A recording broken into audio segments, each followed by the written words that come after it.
Hello and welcome to episode 85 of the Power Party. Here with your hosts, Mark and Owen yet again. What's up? And here we have a variety episode.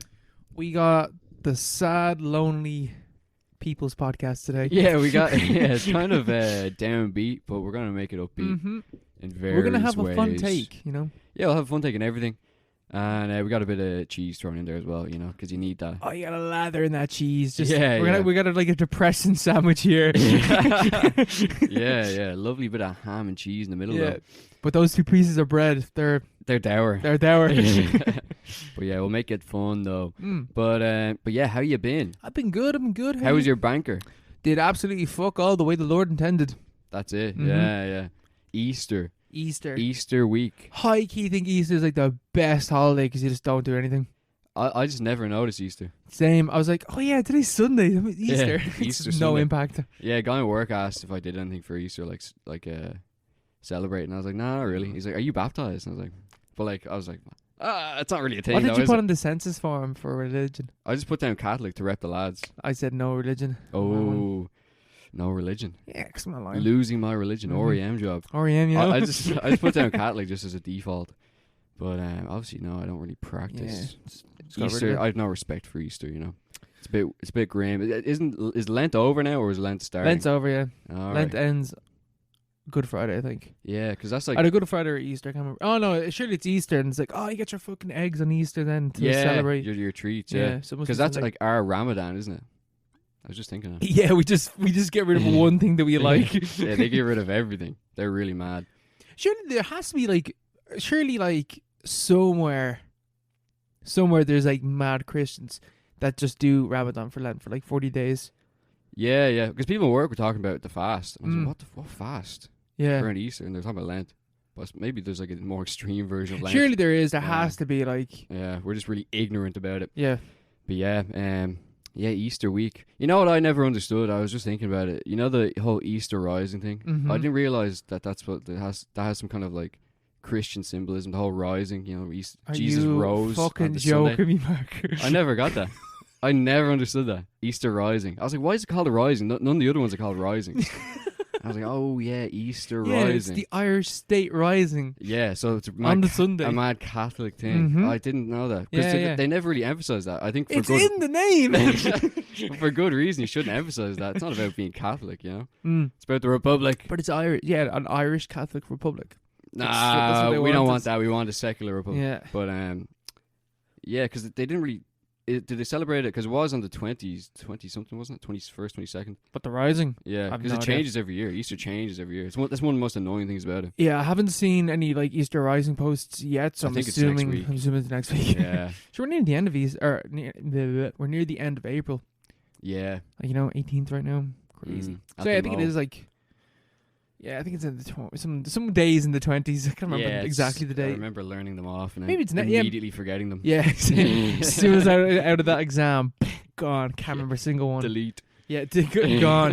Who was president? Which U.S. president got assassinated? Don't know, bro. Don't care. No idea. Don't care. But yeah, I had no idea. I was just thinking about that. I was like, what? Oh, yeah. That Mm. makes so much sense. Padraig Pearson, the fucking Blood mad sacrifice and all bastard. that as well. Yeah, the blood sacrifice. Jihad.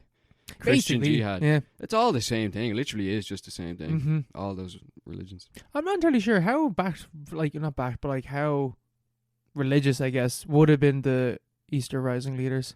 Loads 'Cause of them we're- are mad religious. Yeah, but- Pierce and all. But were they like proper like jihads, like basically?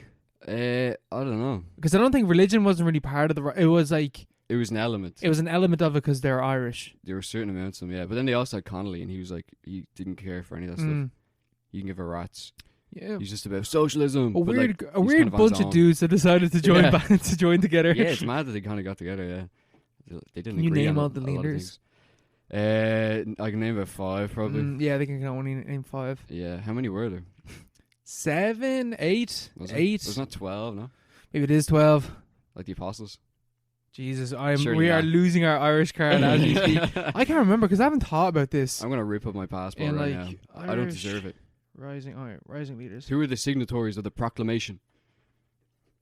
Yeah, who are the people that signed it as well? I actually have no idea. It's like Thomas MacDonagh, Plunkett, Pierce. Was Kent in there? Okay, I'm getting names here. Markovic, De 100 Valera. Like I'm getting like I looked up like Markovic wasn't on the rising leaders, and I'm getting fucking British generals coming up as well. it. Fuck off. That's not what I meant. Maxwell. Was it Maxwell? Let me see I'm here. exposing myself. 1, 2, 3, 4, 5, 6, 7. Oh, I was right. Yeah, it's only 7. Who were they? Say their names. Patrick Pearce, James Connolly, Thomas Clark. I'm going to put it on the phone now. Thomas Clark.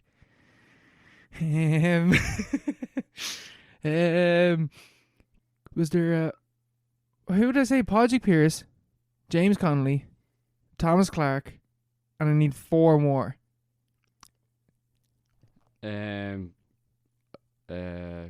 Kent. Sorry. Eamon, yeah. Kent. Thomas McDonough. Thomas McDonough, Sean McDermott. yeah. He's kind of forgotten. He's I was looking at he's him. pretty cool. Is there not another one there? Eamon Kent. Joseph Plunkett. Jeez, how the fuck did I forget Plunkett? Oh, Grace. He was mad Catholic. Yeah, he was, wasn't he? Yeah. 16. Oh, yeah, there was 16 executed. No, surely there's more. 60. Why did they excuse 16? I thought it was only the signatories. No, they killed more than that. Those bastards.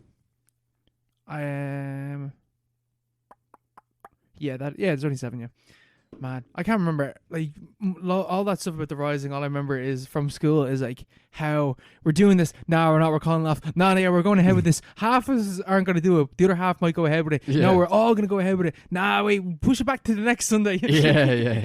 That's all I remember about the Rising. Yeah, it was very slapdash. It was all foil because poor old what was his fucking name? Casement, Roger Casement. He's a king. He got foiled. He was like a literal, well, not a literal king, but a a G. metaphorical king. He was an absolute legend. His went work everywhere. He went. Human rights activist around the world. Belgian Congo exposed the truth, and then he got radicalized. Sir Roger Casement. Yeah. He was like, "Fuck that! I don't believe in that stuff." Yeah, I'm jumping sides. Yeah. What He a finally got king. a statue as well. He should Oh, have- did he? Yeah, he has a statue in Pier. Where is it? It's not. Is it in It's either in Dunleary or fucking Wexford or something like that. Yes. But he has a big statue on a pier. It should be bigger and it should be more central location. They should Mhm. tear down the was it O'Connell statue? Because that guy was a traitor. He was He was the original West Brit.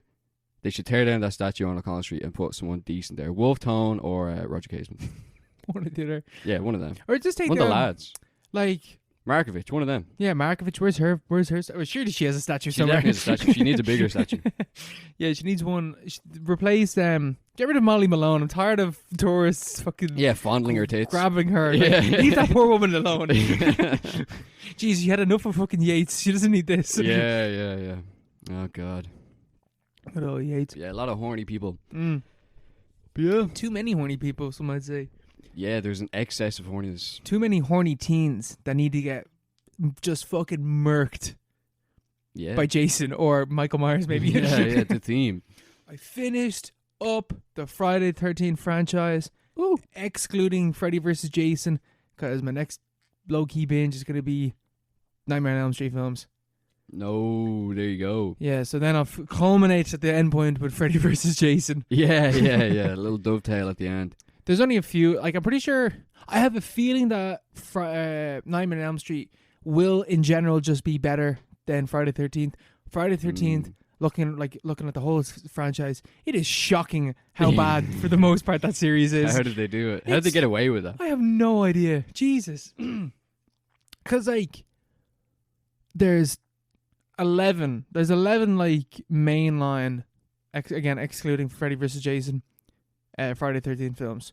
But, like, there hasn't been a Friday the 13th film since the remake. There's been, like, 3.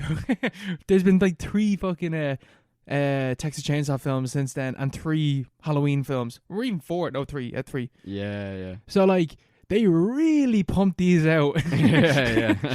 Who watched them? Oh, fucking Lord knows. Some absolute cretins. Anyway, Yeah.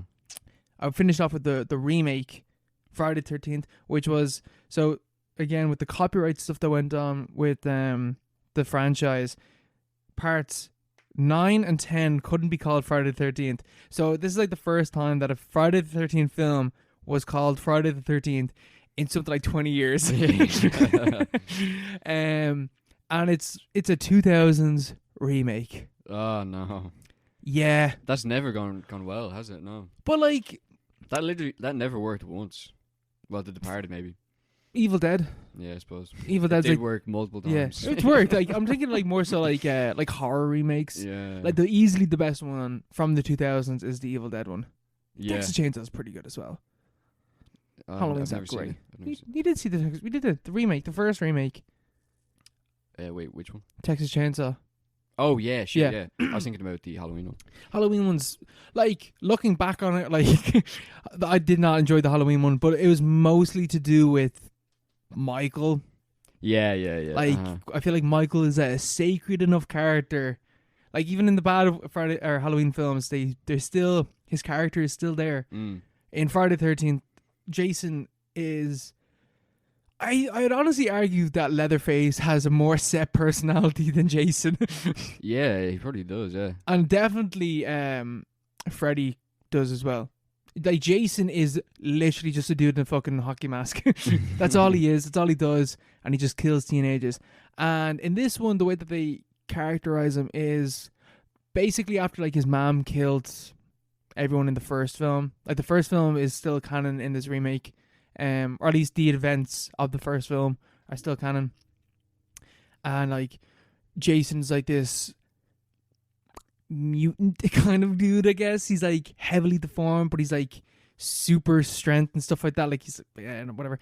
And he's just been living out in the woods and he's a hunter. So like the way that he catches teenagers and stuff like that in this film is like he'll injure one of them and like leave them there and then wait for some more people to come and try and help them and then just take them all out.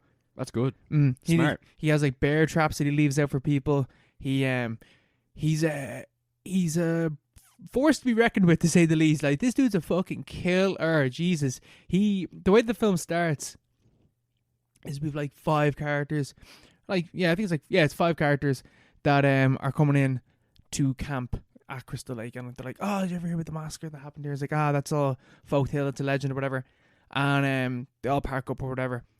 And then very quickly one of them dies. Jason gets him straight away. And Jason's wearing the bag like he does in part 2. The bag? What's the bag? He just has like a scarecrow mask, like? No, like a sack over his head. Oh right, yeah. And he just has like rope around it to keep it to his face. Uh-huh. And he has like one of his eyes popping out. So he quickly kills one guy. And then he quickly kills a second, and then a third, and then the fourth. And I was like, we only have one character left. And we're like 15 minutes into this film. What the fuck is going on? And then he gets her as well. And it's like, done. Friday the 13th pops up on screen. And then a new batch comes in. I was like, it was kind of like Scream. That's good. Because like one of the fellas in the group, he's in that. Did you ever hear that TV show Superstore? Yeah. He's in that. He's like the main enough kind of guy. The in that. main guy. Yeah, like, I've never seen Superstore, but I think he's like the main guy. Okay, yeah. Have you seen Superstore? Yeah, I've seen quite a bit of it. Yeah. You know the guy. He's the new guy at the start of the show. And he gets romantically entangled with your one. Yes, him. Yeah, him. He's nice. He's in it, right? And I was like, he wasn't famous back then, but like he's enough of a person that was like, maybe this is the group I'm sticking with throughout the entire film. In which case, 5, that's a really low body count. Yeah. And then like 8 or 9 people show up in the other group. I'm like, oh, okay, right. So only one of you is surviving this. So that's there's a lot of kills in this film. And it's like like overall the film's it's like not good. No, not really. No bueno. There's so many like jump scares, like brr, and like loud noises and stuff like that. And like I was literally sitting there like 3, 2, 1, bam, like a countdown exactly when each jump scare was coming. That's not good, yeah. But the only saving grace of this film is like the kills. The kills are fucked up. They're like Jason fucking butchers these cunts. Like he grabs, right, so the first like proper like hard kill that he fucking does is he grabs this girl and he tosses her into a sleeping bag, and then he strings her upside down and he lights a fire under her, and then because he's doing that so that she's screaming and she lures out her boyfriend, he goes straight into a bear trap. And then Jason just like leaves the two of them and just goes off to get the rest of them. So your one just burns to death in a fucking sleeping bag while her boyfriend's just there just watching and can't do anything about it. Oh god. And then Jason comes back and just machetes him in the head. That's a bit, because that's like a real escalation from the first. Well, what I would know, Up until like the middle half or like the middle third of the franchise is like cheesy and like goofy, and then it's like that's the most like character development, like character establishment, I guess, that Jason gets, is that he's kind of cheesy in like the middle portion of the films, and then he's just a guy in a mask the rest of the time. So like seeing him like this was like, it's not that much of a whiplash, or like it's still like there's no true Jason. It's not like you can like bastardize the character like Michael Myers, where you're like, here's the backstory of why he's a sad man. Yeah, you can do what you want. You can do what you want because he literally doesn't matter. He's an icon that quite literally has nothing behind him, and it's so strange. Yeah, is that a good thing or a bad thing, do you think? I mean, it's really easy to make a Friday the 13th film. Yeah. Because he doesn't have anything established with him. But at the same time as that, like, each one of these films is basically the same thing again and again and again. Like, people go to Crystal Lake, they camp, they die. That is what happens in each one of the films, except for the time where he goes to space. That's it. That's the only time where that doesn't happen. Real caveat there, yeah. As opposed to like Halloween, where it's like, oh, he wants to go, like he wants to kill Laurie, and then the second film is like he's coming to Laurie, but it's in a hotel or like a hospital, and then the third film is like something completely different. Whatever. Fourth film, he's going after someone else. Fifth film, whatever. Like the cult, the cult, like they establish stuff into each one. Yeah. But like each Friday the 13th film doesn't really follow on from the last film for the most part, and then it just ends up being the same fucking film again, but with different kills. Yeah. So it's an extremely hollow franchise.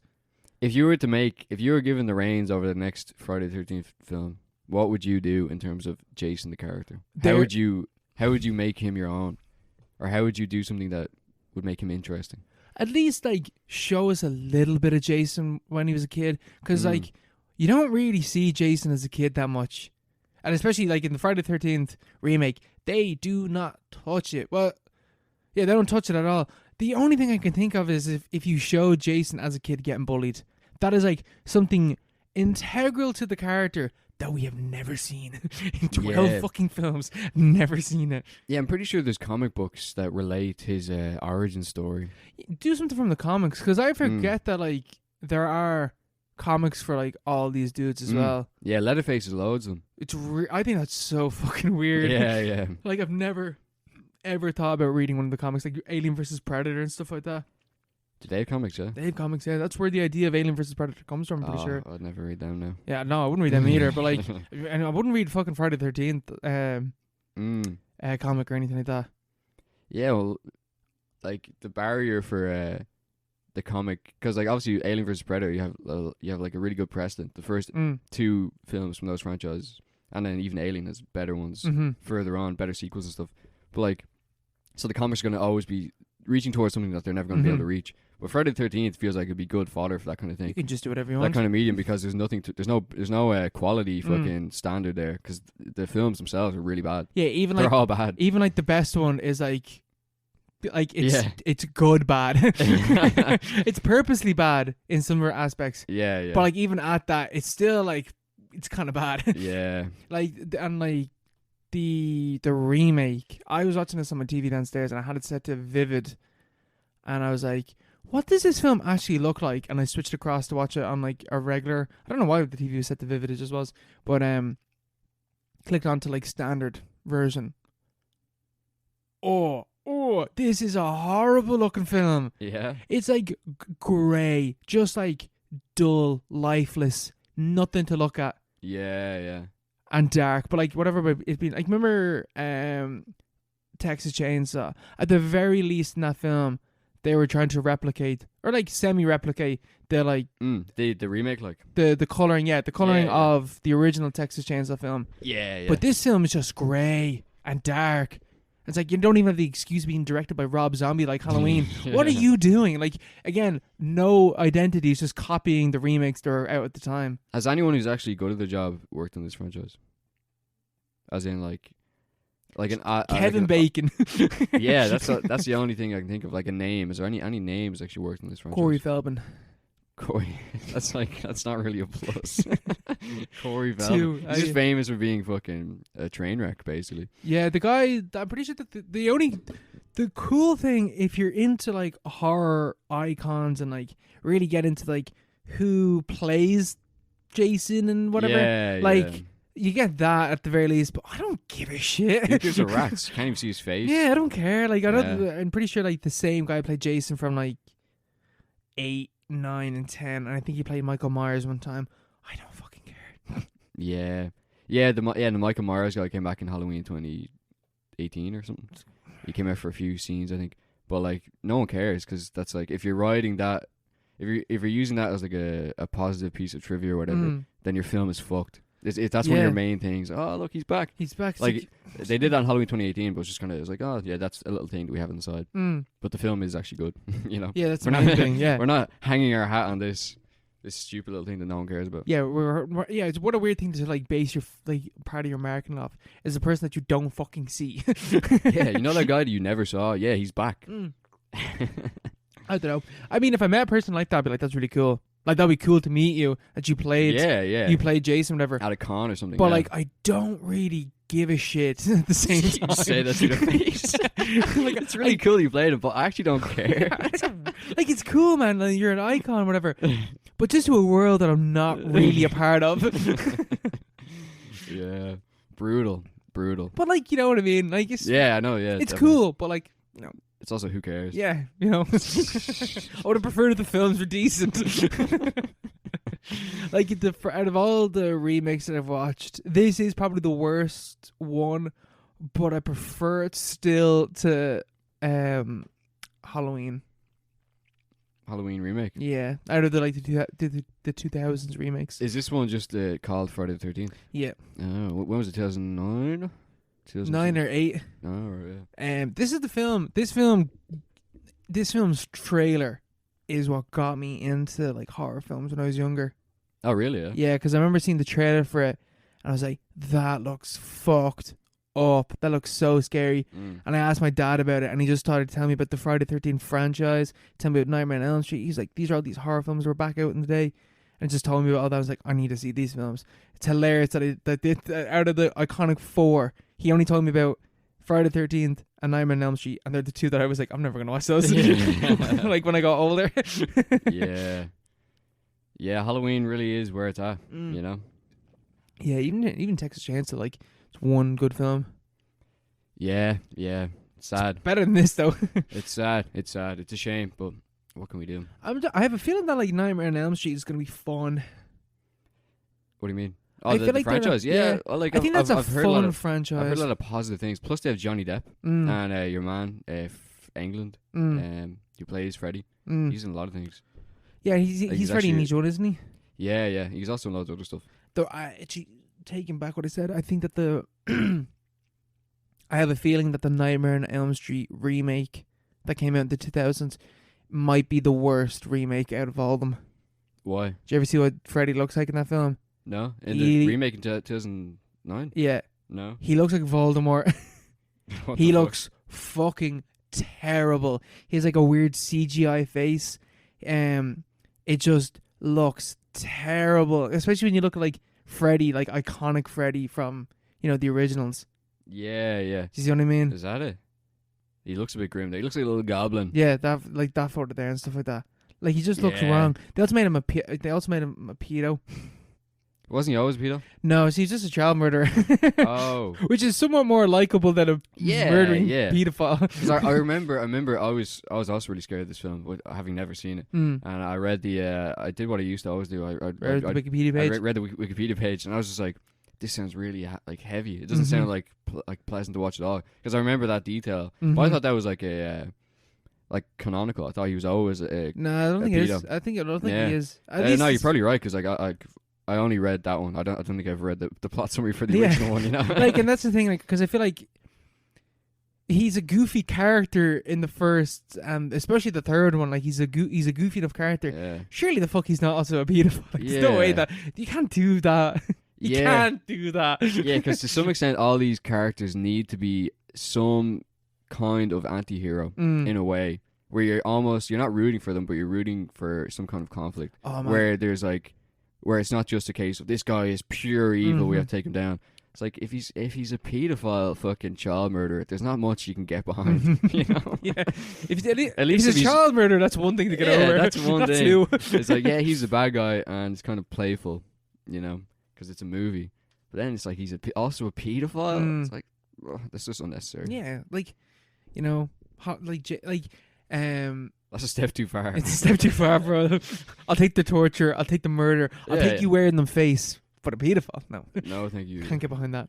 It's funny what you're saying about like rooting for the villain. Like, there's a character in the remake where I was like, I can't wait to see Jason butcher you. Oh, really? Yeah. He's a rich preppy asshole. Oh, he's the worst. And the film knows that he's the worst. Like, there's a bit where like he has a sex scene with someone, and he's just like, your tits are stupendous. And she's like, what? Yeah, it's like that, the guy in the, what was it, Texas Chainsaw, was it 3? 4, next generation. Yeah, Barry, whatever the fuck his name was. Yeah, it's Barry. like that. Yeah, Rapist Barry. It's like that. Yeah, you have to root for the bad guy in that situation. I have to hope Jason gets it. And he does. And it's not as much a satisfying kill as I would have liked, but it's a spectacle nonetheless. Yeah. But yeah, it sounds. I'll probably join you. Are you gonna watch that next week? I'll at least watch. Might take a horror break for a bit. I'll at least tell me when you're watching. I'll at least watch the first Nightmare on Elm Street. I'll let you know. I think that the first one's like the first and third one, from what I hear, is like are really good. Yeah. The third one's the gay one. The gay one. Yeah, it's got a lot of this subtext about being gay. About being gay. So there we go. Freddy's gay. No, the kid that he's terrorizing is. Oh, right, yeah. It's like, I know your secret, John, and stuff like that. Oh, cool. Yeah. It's like it. Yeah, he's like it. Yeah. But hopefully more tastefully Yeah. done. Yeah, hopefully. God, what did you think of Chapter 2 of it? I didn't like it, really. Yeah, I thought it wasn't as good. Bill Hader was good, that's it. That's the one good thing about that film is Bill Hader. And everyone else was dog shit. Everyone raves about Bill Hader in that film because he's literally the one good thing in that film. It's not like he even does anything amazing. He's just he's the best of a bad bunch. Like Jessica Chastain, I remember, is so fucking annoying in that film. Yeah. And then who was the guy with the pot with the rider? I can't remember, but he was really annoying as well. But that wasn't a James good film. McAvoy. Was it? It might have been James McAvoy. Yeah, James McAvoy's like the lead. Yeah. He was shit. Yeah. But he was shit in the original as well. I didn't like that character. He's really annoying. Haven't seen it since it came out in cinemas. I'm never gonna trust the film again. Just leave that where it is. Leave it be. I have a feeling that I wouldn't enjoy it as much on the rewatch, but we'll leave it as it is. Absolutely. But yeah, speaking of Stephen King adaptations. Didn't even mean for that. What a segue. But speaking of Stephen King adaptations, I watched Pet Sematary, the original Pet Sematary, not the remake. I watched the original Pet Sematary, which is out in 1989, I believe. Something like that. Late 80s, anyway. And it's a fucking classic. It's a great film. It really stands out. It makes me appreciate it all the more because the remake is so shit. It's so bad. There's a remake. All these films are remakes. There was a remake in 2019, and it was absolutely dog crap. It was rubbish. I've heard you I think that's the film that I've heard you shit on the most. Yeah, it was just because it's a remake of a film that is like this film that I watched, which is like beat for beat perfect in terms of what it is, you know. And like you can do it in a different way. You could remake the film, definitely. It's there for a remake. But the remake is just like, it takes elements from the original film and rips elements out of the book, which didn't need to be ripped out, and changes everything about like the last third. And it just completely fucks it up. Like loads of some of the most iconic scenes from the original film are just like, they're there in a really bastardized version in 2019. It's just like rubbish. Everyone should watch Pet Sematary. The original. 1989. It's not like an urgent fucking, tour de force or whatever. It's just a really good film. It's like, this is the film, to relate it to a film that we might have talked about recently, Lamb. This is the film that Lamb should be. Yeah, okay, yeah. It is. It's the film that Lamb should be. Lamb is marketed as like a folk horror. We talked about that. It's like a short film, very slow. It's like very different to Pet Sematary, but it's about the exact same thing. Mm-hmm. They're both about grief. They're both about the loss of a child. They're both about hanging on to things that are better left in the past, Mm-hmm. trying to relive the past, trying to recapture things that are gone, that don't exist anymore. Lamb fails, I think, in like an unforgivable way. Just the fact that it's not really fundamental level. It's just not interesting. It's not really engaging at all. Pet Sematary is the exact opposite. It's like grabbing you by the balls, straight away. It's like really, like a really stimulating film. Like it's a real horror film. It's not just a grabs you by the balls. It's a really stimulating film. It stimulates you. It's like it's not a. It's a horror film. It's a proper horror film. It's actually like really scary in points. Like it has good scares. I don't think I've seen. Even like you're saying, like the iconic moments from this film. You have to watch this. I've never seen anything from this film. Oh man, you would like it. I think you'd really like it. You'd really enjoy it. Because for the most part, like there's a lot of I don't know, the filling. A lot of the plot fluff and stuff like that. Like it's just like sort of standard horror, 80s horror kind of stuff. Mm-hmm. But then it has these really like these key moments that just stick with you. That are just like done like really well. Just like the immediacy of what happens and like I don't want to spoil it now because you haven't seen it, but like there's I know the basic plot. Like he tries to bring back. Yeah, cat. yeah, that's it. Yeah, because it's this guy Creed. He's a not Apollo Creed. What's his name? Lewis Apollo Creed. His name. This guy Lewis Creed, and he's a doctor, and he moves out to Maine. It's classic Stephen King. Moves out to like the middle of nowhere in Maine with his wife and his son and his daughter, and they live on this like a sort of regional road which always has trucks driving by. Do they live on an Indian burial ground? That's part of the story. Yeah. So they live on this big road with trucks. Trucks are always driving by. It's just like a sort of like a shipping lane or whatever. Yeah. Or like a freight lane. But on the other side of the road, there's this guy called Judd. He's like this really old, decrepit guy. He was the guy in this one, 1989 version. He was one of the monsters. Remember the monsters? Yeah. We wouldn't remember the monsters. Yeah, but I know everyone knows the monsters. Yeah. He was one of the monsters. I think was he Eddie Munster? I'm not sure, but he's one of them. And he's got it down, creepy old man, but like he's really lovable and like endearing, and he's just like a pure soul. And his name is Judd. And he talks. He's like, it's got the Maine accent. The Maine accent. It's so good. It's just atmospheric. It's like just the way he talks. It's like it's got all these great tropes. And at one point, Lewis's daughter's cat, Church, is run over by one of the trucks. Like inevitably, it's gonna happen. And his daughter's really upset, so he's like, I don't know what to do. And Judd is like, well, there's an Indian burial ground up yonder. Yeah, take that car and you go up there. Yeah. He's like, you shouldn't do it, but if you need to do it, it can be done. And so they bring the cat up to the Indian burial ground, the pet cemetery. It's a pet cemetery that was accidentally built on an Indian burial ground. That's the whole explanation behind it. But it's not even. The thing is, it's not even really technically an Indian burial ground. It's a place that was so haunted that the Indians abandoned it and stopped burying people there because the soil went sour. That's a kind of, there's like a weird kind of folk horror element to it because it's never explained exactly what is in the ground, but it's nothing to do with ghosts or Indians or anything.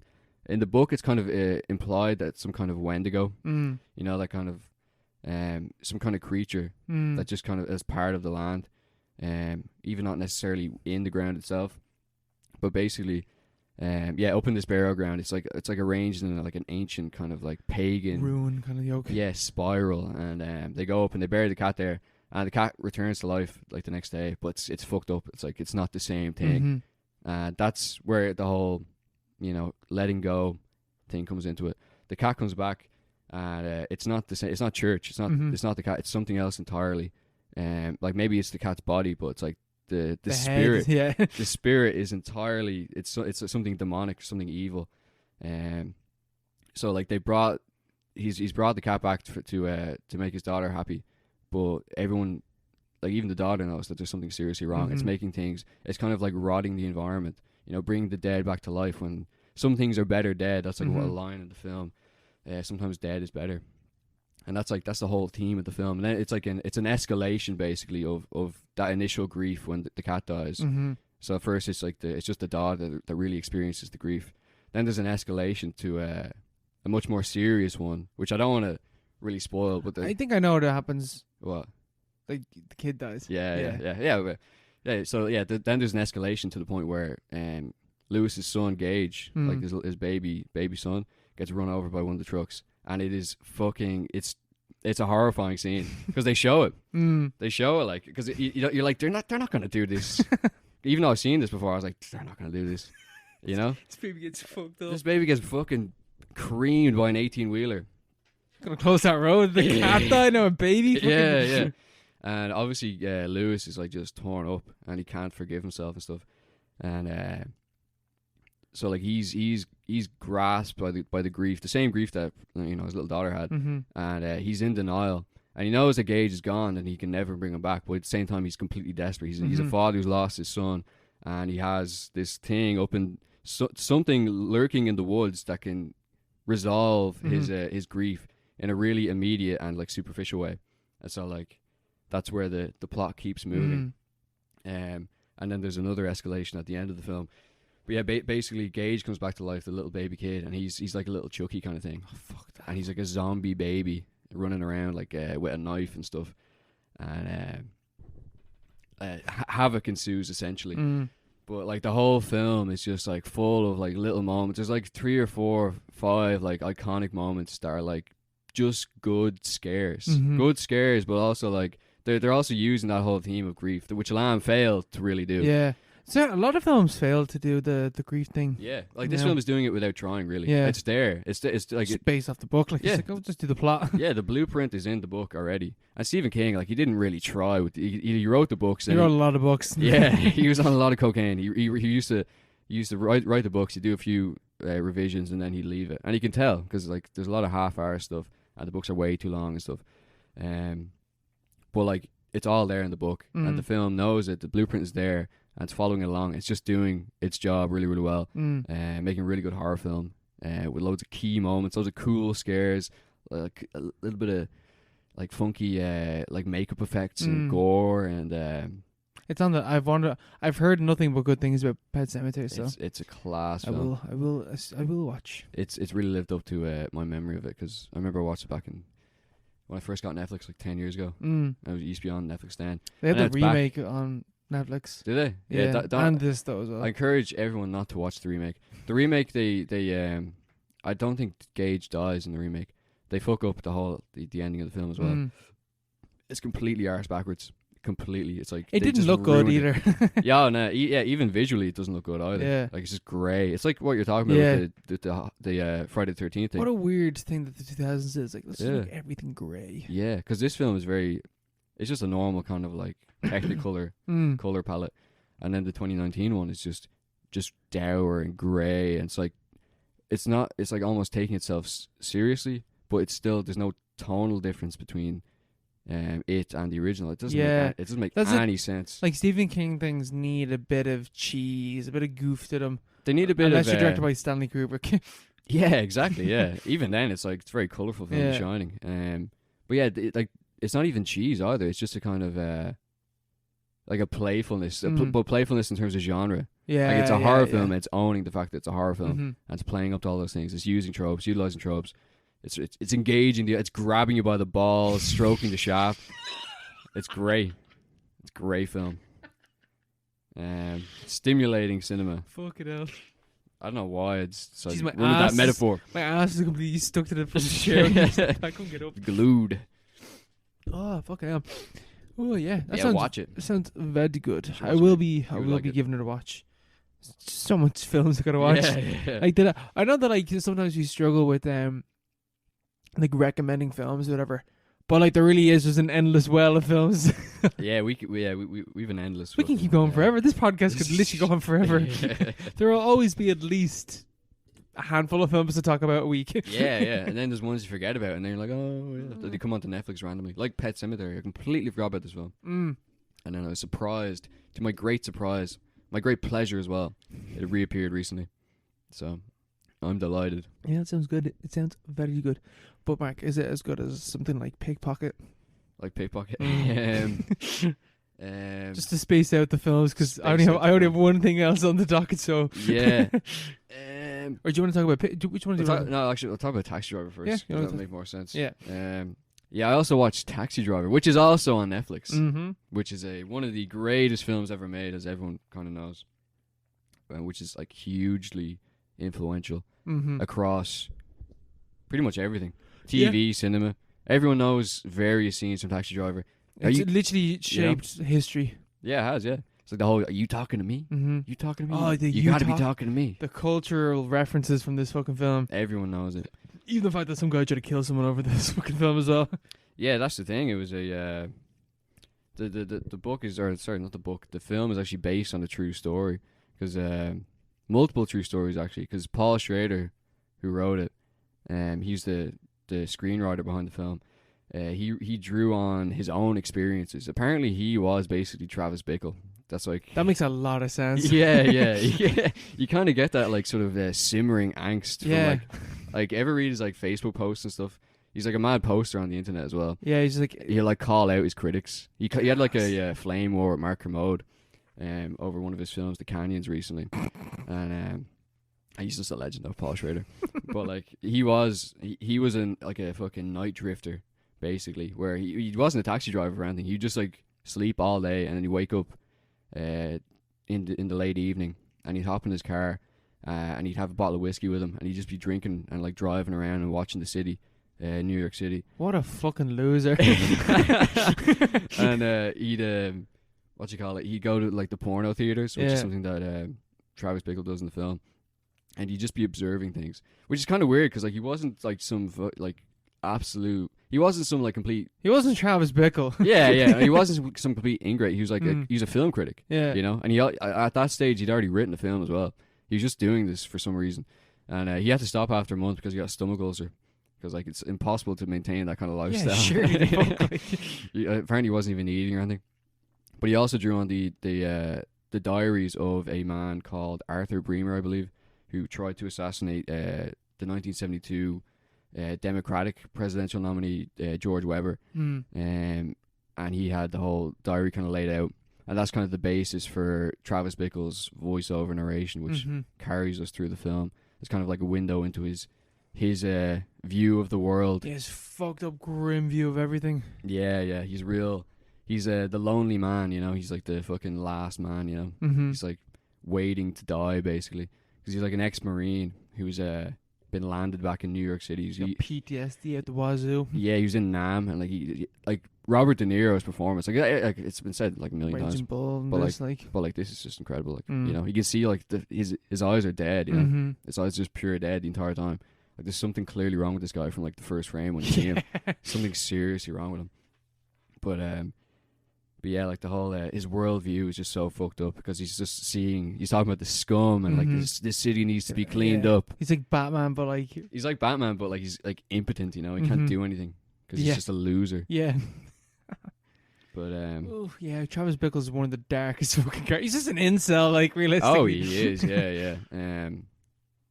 But yeah, he's just like a brooding kind of incel character. He's not even like political or anything. No, you know? he's just pessimistic. There's no political aspect to it. Like at one point, the Palantine character, who's like the presidential nominee in the film, he gets into Bickle's car and Bickle's like, "Oh yeah, I'm a big fan of yours, Mr. Palantine," because he's trying to ride Betsy, who's one of Palantine's aides. He's like, "Yeah, I love your stuff. I'm going to vote for you." And Palantine's like, "Oh, what's your beliefs? What's your policy beliefs now?"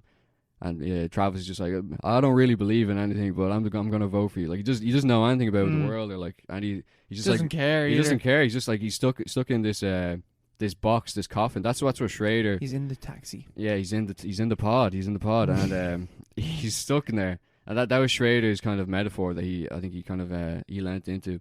That he mentioned in a few interviews where his like his process or his method for writing the script was to establish this like very basic premise, a skeleton of a story of this taxi driver who goes around at night and like observes the scum and like the moral degeneration in New York City and stuff like that.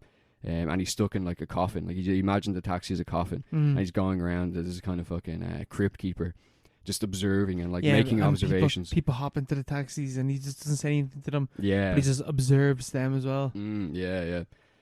So yeah, he's just completely in his own world. And it's like it's a very dream-like film as well. It goes back to Schrader's like whole transcendental kind of philosophy regarding film, where it's like kind of, it's very slow camera movements, very steady, very deliberate. The film itself isn't slow at all. It's actually quite it's got a nice clip to it. Yeah, a lovely clip. It's very bright as well, very like stimulating. I've seen this film like years ago, but I don't really remember that much from it. You should watch it again. It's yeah, very definitely good. It's a classic. But the music is class and as well. Yeah, the score is very good. Yeah, I think it's Bernard Herrmann did it. He completed the score like a few hours before he died. It was like his final score. He's the guy who did the score for Citizen Kane and Vertigo, and Magnificent Ambersons and all that stuff. So like he was a like iconic composer. Yeah, and they got him for his last swan song. And you have like this trifecta, like it's like a quadruple effect of like, you know, Schrader, Scorsese, De Niro, this guy Herman. You got Jodie Foster as the young sex worker. In it, like, she's incredible. She's 13 years old when they filmed this. Like her and Natalie Portman are the two that I always think of for like unreal child performances. Like how did they do that? Like, how did they get away with that as well? The fact that she's actually 13. Also, Natalie Portman and Leon as well. How the fuck did she get away with that? Yeah, the signs were there. Harvey Keitel's also in this. I didn't notice. Oh my god, he is. He's the pimp. He's the pimp. Yeah. Harvey Keitel. Haven't seen him in much. But yeah, he's also in this, and it's kind of a weird case of life begetting art, begetting life. Whereas like the film was written with the inspiration of the guy who attempted to assassinate the Democratic presidential nominee in 72. But in the film itself inspired John Hinckley Jr., who actually did carry out an attempted assassination on Ronald Reagan in full, dressed up as Travis Bickle. Yep. Having written like a diary in Travis Bickle style, all with the aims of getting the attention of Jodie Foster. Yeah. In 1981. And I think we talked about that. Gas. We literally talked about that like fucking Perfect Blue 81 episodes ago or something like that. Like, so if you want to hear us talking about that more, you can go back all the way to the start. Have another look at that. Yeah, but it's just funny how that happened. You know. Yeah, crazy. Just mirrored itself, literally. You know, diametric kind of thing. Yeah, it's such a weird fucking. Yeah, I think that's just part of it, just being such an iconic film. Like, you know, yeah, I can't really say much on it because I literally don't remember anything. It's one of the greatest films ever made. I remember being like, yeah, that was really good, and then years later, I was like, I don't remember a fucking thing from the film. I need to watch it again. Oh, it's very, very good. Yeah, it is a very grim, bleak film, though, isn't it? Yeah, it is. It's not. I don't know. It's not depressing though, really. Yeah, it's just kind of like because it's so confrontational. Yeah, it's like really, it's like gut punch kind of like cinema, you know. Like it's not. It's being purposely kind of provocative in a way that like keeps you engaged to the point where you're not like, oh, this is like so depressing, or like, because obviously he's a horrible person, and he's horrible, kind of like a horrible inner life. Yeah, and he's like narcissistic, self-centered, and there's also the fact that he's like, there's something seriously wrong with him as a character, as like a. You know, there's something wrong with his head. Like, he's mentally ill, you know, clearly. Yeah. But there's just some kind of like I don't know, some virtue to the fact that of how honest the film is, and the fact that it's just like it's just being really in your face like all times. You have to kind of respect that. You know? I love the way as well. This is one of those film bro films where people just like idolize him, and it's like, how do you watch this film and that's your takeaway point from it? yeah, like that's completely missing the point. Yeah, it is kind of a puzzle though, because the end, like, you know, the end of the film, it's kind of unclear what exactly is going on. Yeah, where you're not sure. It's kind of like a King of Comedy thing. Yeah, it's like, is this his imagination? Yeah, because he goes in and he takes out 3 of the pimps, and then there's like, it just kind of cuts to it's this very dreamlike sequence where there's like newspaper articles being written about a hero saving this young girl, and he comes across Betsy, who's like unrequited love, and she has this look of respect on her face, He decides to just drive off instead of let her get in the cab. So it seems like a kind of a power fantasy, but apparently it's not. Schrader and Scorsese both said that it wasn't meant to be a dream, which is like the reverse of the King of Comedy thing, where it's kind of explicitly said that ending sequence is a dream. Yeah. So it does kind of muddy up the ending or what the intention of what they're saying, you know. Yeah. But I think that's a plus for the film. That there's just something to talk about at least. Interpretation. There's an interpretation there to be made. You can make multiple interpretations. That's always a good thing. The more interpretation, the better. Yeah, the more we can talk about it. Yeah. Sátántangó. There's a lot to talk about there. Sátántangó. It's been 7 hours long. Fuck. Yes. That's long. Started watching Sátántangó. Sátántangó. Yeah, that's how you pronounce it. Yeah, Sátántangó. I bought this film on Blu-ray, and then I never touched it. And then it came onto Mubi, and I was like, okay, right. Oh, it's on Mubi, is it? I'm gonna like switch between the two formats of watching it on Mubi and then watch it on my Blu-ray or whatever, like switching back and forth. So I have like, you know, I'll get through this fucking film. So I'm 3 hours into Sátántangó, because I'm not a crazy person and I'm not watching this in one fucking sitting. And this film is very slow. Very slow. I'd imagine it is. And is not the type of film that I could even put into like 3 hour chunks or something like that. Like I'm watching it, I'm just like, all right, that's an hour and a half. I'm going to hit pause now. Yeah. What's the basic premise? So the basic premise is, so far, because again, like not a lot has happened in 3 hours. Like a lot has happened, but not a lot. Basically, there's like this farm, there's like communal farm village place in Hungary, and like Soviet Unions after falling and stuff like that.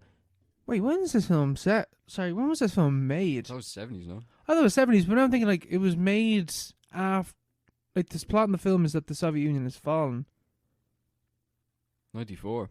94, Jesus. It does not feel like a film that came from the 90s. It does not feel like that at all. It feels like a film that came from the 40s or 50s, like, but like it's still like really beautifully shot.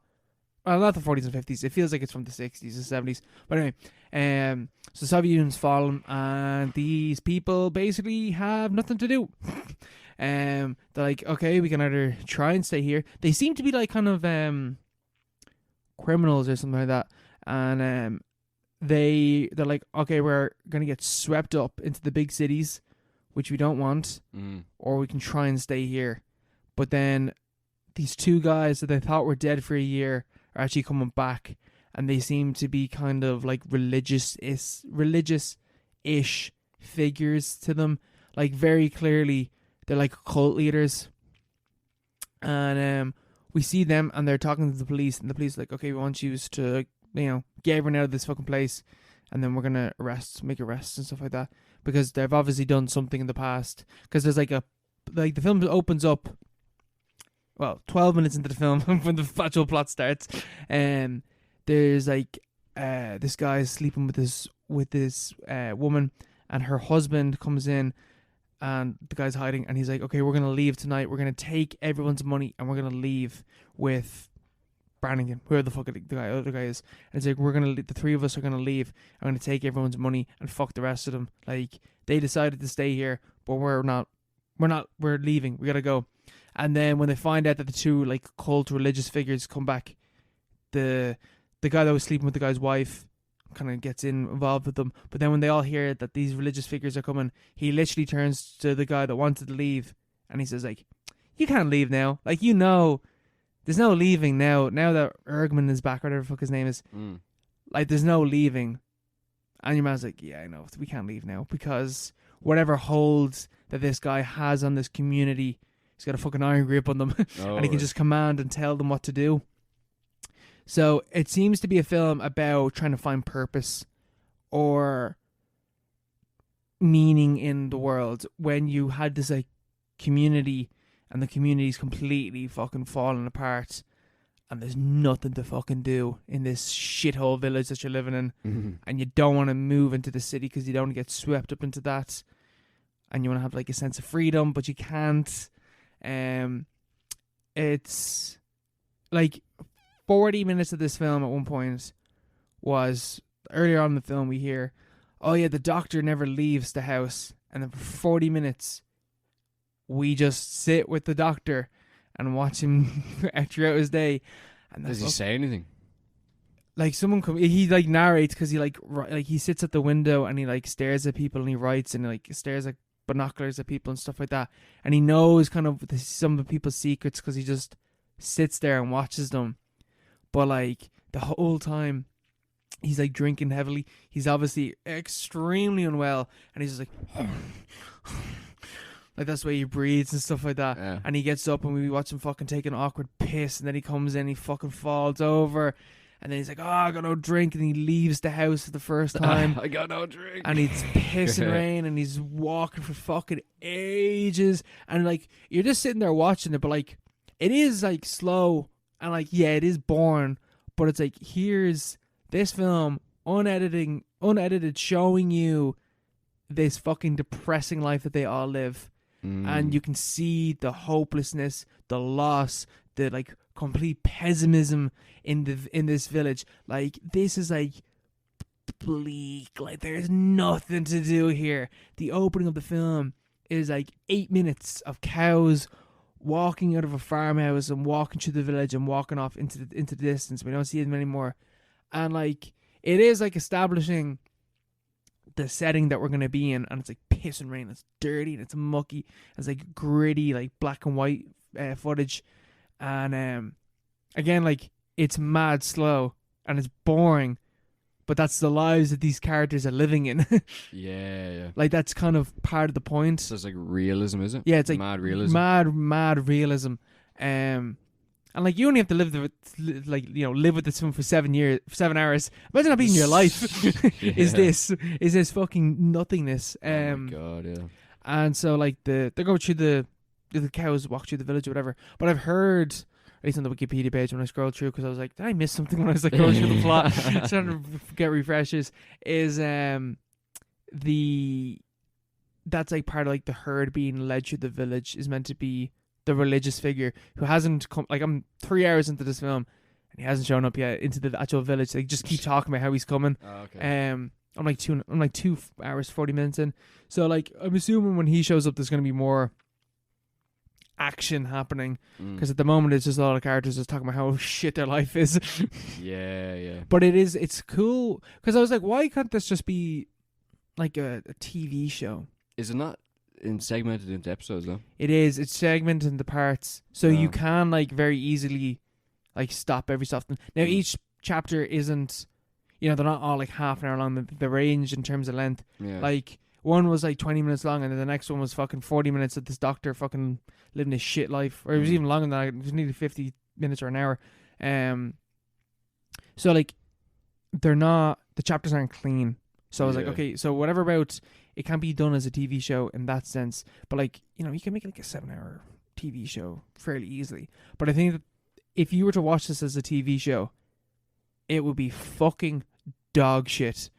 Like imagine watching it sitting down on a fucking Tuesday when Sátántangó comes onto TV, and you watch Sátántangó's on, lads. Like down. The third episode, Sátántangó comes on, and it's just a guy in a fucking house for the entire episode. Yeah, and it's been a week since you've seen like the last episode. You know what I mean? It's like, oh, that ties into last week. Yeah, see, you move that coffee cup. that's the reason why this can only exist as a film. Yeah, even watching it, I feel bad breaking it into parts, but it is like the only way that I'm realistically gonna watch a film of this length. And there is intermissions as well. Like 2 hours into the film, it comes up with like intermission. So obviously, if you're watching this in a fucking theater, you'd leave for like half an hour or whatever, and then you sit back down and you watch the next 2 hours or whatever. So it'd take 12 hours to watch. Yeah, it probably takes fucking ages to watch. Yeah. But it's good so far. It genuinely is very good so far. It's based on a book. It is a book, yeah. But the book's only 300 pages. That's the gas thing, isn't it? Yeah. The book's only 300 pages. But like there is like there's a real novelistic quality to this film. Like when you're watching, you're like, yeah, I can. It is like I'm seeing the words of the page on the screen, if you know what I mean. Like I can see, I can read the description of how that was translated onto film, just by like looking at the screen. Yeah, yeah. You know what I mean? If that makes any sense. Novelistic style to it. Yeah. Yeah. That sounds interesting. It sounds very long though. I don't know. 7 hours. It's over 7 hours. Like it's That's 7:20. It's on movie. Yeah. 7 hours and 20 minutes. Yeah. My God. Yeah. That's something to stick on the bucket list though. It is. And like, you know, like I've watched this over like 2-3 days and I'm like halfway through it. So like, Yeah. you know, it's not that bad. And like there is a point where I will get to like, once I get to like, you know, 2.5 hours, like I'm just gonna sit down and watch that in one fucking go then, you know what I mean? Yeah, yeah, yeah. Like once I'm towards the end, I will just like fucking bookend it and try and like get as much in as I can. Yeah. Because at the moment I'm like watching an hour and a half, you know, 40 minutes or whatever. Yeah, no, it's good to have a look at though. Did you ever get around to watching Decalogue? No, not even. No, that's 10 hours, isn't it? That's 10 hours, but that is a TV show. Like that is Yeah. like pure stick on an episode, watch it for an hour, and then done. But like Sátántangó, yeah, that's a whole different. Sátántangó is somehow less fucking grim than Decalogue. Like Decalogue, Really? like I watching each episode of Decalogue, I'm like, Jesus, that was so fucking depressing. I was like, for fuck's sake, like I think like the second or third one, a child dies at the end of it, and like that's like the message is like about like having false gods, and like it's. Like there's a religious thing going on there. Like this is God basically just taking your child away, and like technology can't resolve that. And the dad ends up going at the end to like church and like praying, and that's how the fucking TV show ends. I'm like, but that's like I don't want to sit down and watch that. Like, yeah, I don't understand how. Yeah, why would you want to watch that? Yeah, it's just fucking. Things are depressing. Real life is depressing enough. Why would you watch? Like a Polish depression communist film. Like, yeah, these people, they have a whole different, fucking strength of depression over there. Yeah, Jesus, it's a lot stronger over there. They're like having like 5D depression. Yeah. It'd be good to whip out though, Yeah, watch Sátántangó the weekend. Yeah, not the flex. Work in the smoking area on your own. Yeah, watch that. Do you watch Sátántangó there? Sit there reading a poetry book or something. Yeah, reading the book. Yeah, I just watched the film there. Yeah, you know, it's actually one of those rare cases where the movie's actually better than the book. Yeah, you should give it a watch, man. Yeah, it's only 7 hours, whatever. Nice light Sunday watch, Yeah, Easter. Yeah, but it's like one of those cases where like it is like even to watch it in 4-hour chunks. Imagine watching 2 4-hour films in a day. Oh, man, no way. Yeah. Mon. What is it, mon? Mon, no way. No way, mon. Sátántangó, mon. No way. Too depressing. Yeah, 4, like, I can't even muster the... I can't even muster a 2-hour film. Yeah, we're sitting there complaining about 2.5-hour films. Oh my God. Yeah, but I feel like it would call to me at some point to have a look at it, at least. And it's also like you could watch it in work because like if you're not staring at the screen, you're not really missing that much. Like Plus, if you watch it all the way through, then like by the time it ends, you're like, not really time to clock off. Yeah, we got an hour of work left to do. Oh jeez, we go for a break. Yeah. I also had a look at it. We're back from the break. I also had a look at this film called Pickpocket, which is a kind of a supplementary predecessor to Taxi Driver, which is why I watched it, because it's one of Paul Schrader's favorite films. And of course we love Paul Schrader here. And Pickpocket is this film by Robert Bresson. What a name. So he's a really famous... Bresson, yeah. I think I've heard of Bresson. Yeah, he's a really famous French director back in the 50s-ish, around that yeah. period. Very famous guy. Pickpocket is regarded as one of his best films. And Schrader would have drawn a lot on his transcendental style, or Schrader would have drawn his formulation of transcendental theory of cinema from Bresson and his kind of approach. 75 minutes, man. This is going on the watch list. Yeah. It's very short. It's lovely short. But yeah, he said that he went to, or Schrader said there was like a life-changing experience. There was like a showing of Pickpocket in his local cinema, and he went to go see it as like a film critic when he was, I think he was working for the LA Times or something like that. And it was the first time when he thought that there was like a future for him in film beyond just like writing. It's like an inspiration. Yeah, an inspiration to actually, take up the sword, start writing, start directing, stuff like that. That's when he started actually getting involved in the creative process and like actually making stuff rather than just critiquing it. And it's a story about this guy who's a pickpocket in Paris, and his name is Michel. And Michel, and he has this what's his name? He has a friend who is called. He has a friend called Jacques. Oh, Jacques. A friend called Jacques, and his mate is Jacques, and he's also there. But basically, he's also there. And then there's Jean, who's kind of his ma's kind of carer, basically. He's like her servant, because his ma's really sick. But he goes around basically picking pockets, and it draws on Dostoevsky, like Notes from the Underground kind of stuff. Where it's this guy who is like completely pathetic loser, kind of like the fucking dregs of society kind of thing. Like he's the loser. He's the last man, the lonely man of God. He was basically nothing in front of him, and so he turns to crime, and he has like all these justifications and stuff. And it's one of those films where the plot is not really that important. You know, in the same kind of way that we would have talked about Tokyo Story, Ozu's, Ozu was another huge influence on Schrader, where Tokyo Story doesn't really, the plot isn't very essential. It's not really, that important. It's a lot of this, more so the style of the film. Pickpocket is very, very similar. The style of the film is kind of in equal rank to what is actually happening in the story itself. So it's basically just him going around pickpocketing people and making money and living in this little fucking bedsit. Kind of Kafka-esque as well. It sounds Kafka-esque. Even like Taxi Driver and stuff like that is very Kafka-esque. Yeah, definitely. Yeah, it's the same thread as well. The same like very bare bones premise is very, very similar to Taxi Driver, where you just have this voyeuristic narration as well, because he has a diary as well. It's similar to Travis Bickle, where he's narrating his thoughts, his inner thoughts, and sort of explaining the story as it goes along.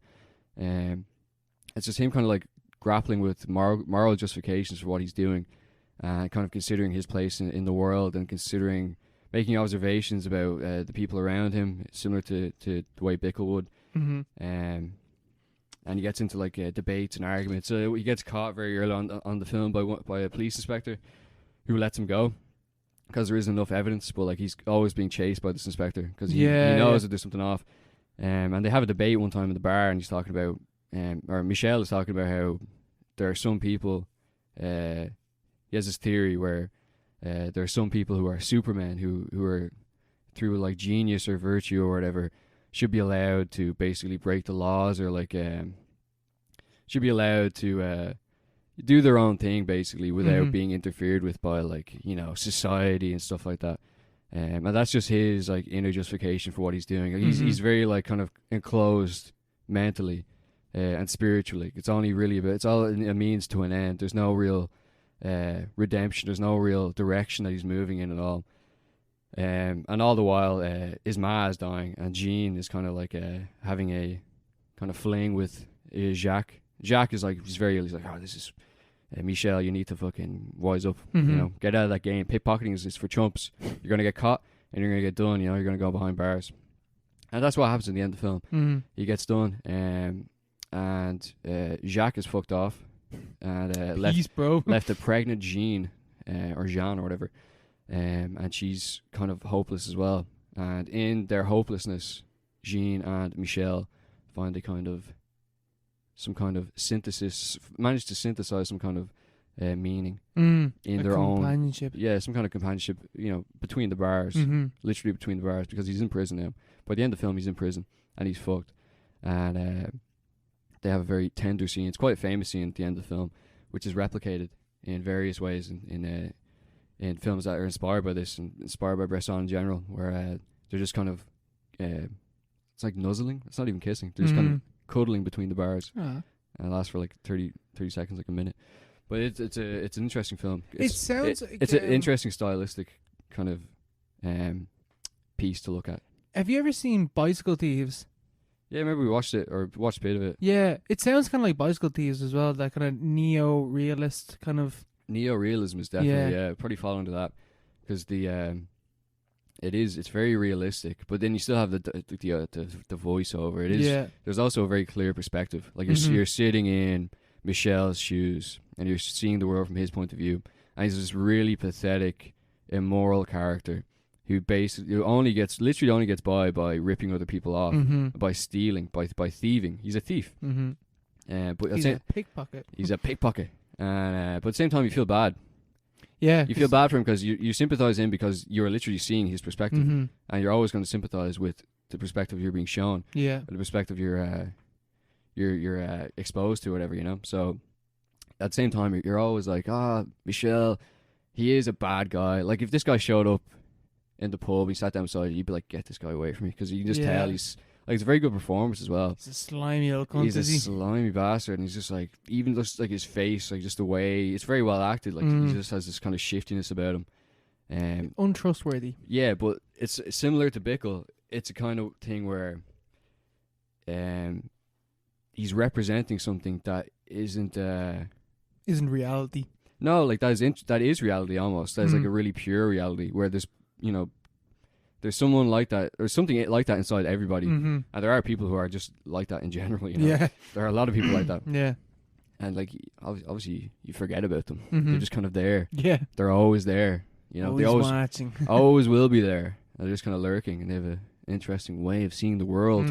But the style is the main thing, I think. It's just the kind of lulling you into this perspective, and just it's like a very, very deliberate film, very slow camera movements, it's like very narrow aspect ratio. It's like 1-to-1 kind of thing. Give it a go. Yeah, should have a look. I got bleeding pickpocketed before. Did you? Oh yeah, you did. Yeah. Someone robbed my fucking wallet and I chased after them. They handed it back to me. Yeah. I literally ran up, like, didn't chase, like, they pickpocketed me and I chased after them, but they didn't see me chasing them. And then I came up to them and was like, sorry, did you find a wallet anywhere? And they just handed me back all my cards and everything. It's like, oh, sound, thanks very much. Without the Revolut? Without the Revolut, because they had tap on it. Scum. So it just froze that. So you just, I'll just, the one card I could just immediately cancel. Yeah, immediately just froze, cancelled. I had literally, by the time I got back to Gates Bar, I had ordered myself a new Revolut card. Idiots. And I tried to fucking use the card the next day. Pricks. Scum. Absolute scum. Yeah, pickpockets are the lowest of the low. But at the same time, a lot of the film is about the sociological. It's the same with Taxi Driver. There's a huge sociological aspect to it. Like Taxi Driver comes out of the milieu of 1970s New York, which was obviously a shithole. And just the 1970s in general, you know, it's got the kind of mood of everything being the fucked. 70s. Yeah, they all have this kind of same vibe. But they still made, like, you know, the way they'd have that vibe. That was a 70s vibe. But like they all seem to be tackling, the films tackled the issues as they kind of appeared, you know? Yeah, it's like, weird. Like Taxi Driver was, you know, obviously you have the mood and the vibe, but then you also have, it was based on a real assassination attempt that did actually take place in 1972. Whereas you wouldn't really have that today. If something like that happened now, it would either be controversy about that. I feel like it would either be, it wouldn't be allowed to be made because they just, not as in like it'd be censored, but studios wouldn't want to kind of get involved in it, or it'd be done really badly. You know? Yeah, man. Could you imagine a film where, like, it turns out at the very end that you're following something that was part of the January 6th? Yeah, like that's what I'm thinking of. That would be fucking cringe. That's what I'm thinking of. Because like that's something that I feel like if that happened in the 70s, they would have made loads of really interesting films revolving around it or related to, like, maybe the reasons behind it or like people involved or something like that. But you can't do that now because it just wouldn't be made well. It'd just be made very bluntly. Yeah, it would just be shit, basically. Yeah, it'd just be shit. Yeah, so it's kind of weird. It is. But yeah, but Pickpocket is in that lineage anyway. Sounds good. And like Bresson, I've heard of him before. So. Yeah. He's the name. You got to tick off that checkbox. Godard and someone else is another one of them from that era. Godard. Yeah. I've never seen a Godard film. Have you? No, neither have I. No. I have to watch him and Fassbender. Fassbender's the other one. Yeah. He's got a mad long. Is it a TV show that he did or something now? Ooh, Man on the Wire, is it? Not Man on the Wire. Something on the Wire. Something like that. Yeah. That's mad long, but I'm pretty sure that is a TV show. So. Yeah, he did loads of stuff. Yeah. He was like a drug addict. Never watched overdosed. anything of it. Yeah, but we'll get around to that. But yeah, I also watched a film called First Reformed, which I've seen part of. Which you've seen part of. Because I knocked this on with my family during lockdown number 1. My family asked, can we please turn this off because this is too depressing. yeah. I can really see how... I can really just sympathize with that view, yeah. Yeah. It is really... Especially during lockdown 1. Yeah. Because I don't want to spoil the film, but like the point where up to where the spoilers kind of get involved is really depressing. Because I watched this last night. in the middle of the night because I was on night Peak shift. time. I was just like, I went on my break and I was like, that was such a depressing film. I was only an hour in. I was like, this is like, it was making me think, and I just want to think about what it was making me think about, you know. Jeez, the world really is fucked, isn't it? Yeah. But yeah, it's this film by Paul Schrader, directed this time by Paul Schrader. It's part of my Paul Schrader trifecta that I decided to do. I just love that guy. And First Reformed, 2017 film, starring Ethan Hawke as this guy called Ernst Toller, who is a pastor at a Protestant pastor at a mission in somewhere in like fucking northeastern US. And it's about him basically dealing with a crisis of faith, which is always really enthralling and uplifting. So yeah, it's everything that we've talked about, like with regard like Pickpocket and Taxi Driver. Like this is like really strangely a companion piece to Taxi Driver. Like I would say they're basically part of like not the same universe, the extended fucking Travis Bickle universe, yeah, you know, the Schrader universe. Yeah. But like they are so similar, very similar films. Even like Mishima as well, like similar thing there as well. Oh, even Mishima is also like it's not similar because Mishima's very like specific, very individualist film, or like very unique. But there are themes that just recur through Schrader's work, you know. Sad men doing things. Yeah, doing crazy things that don't make any sense. But yeah, this is like if Travis Bickle was a priest, this is what First Reformed is, basically. Yeah, do you feel like it's just like Schrader getting older and like having basically the same viewpoint and everything, but he's just like more old? Yeah, maybe.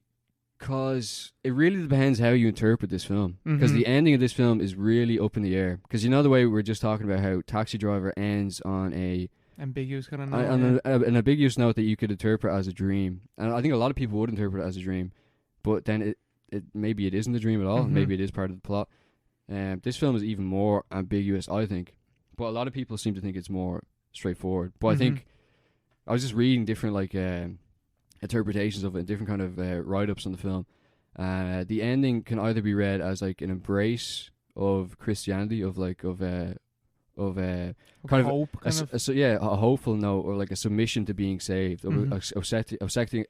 accepting love over resentment, or it can be read the exact opposite way, where in a kind of insane, like jihadist kind of way, which is what's the most interesting part about the film.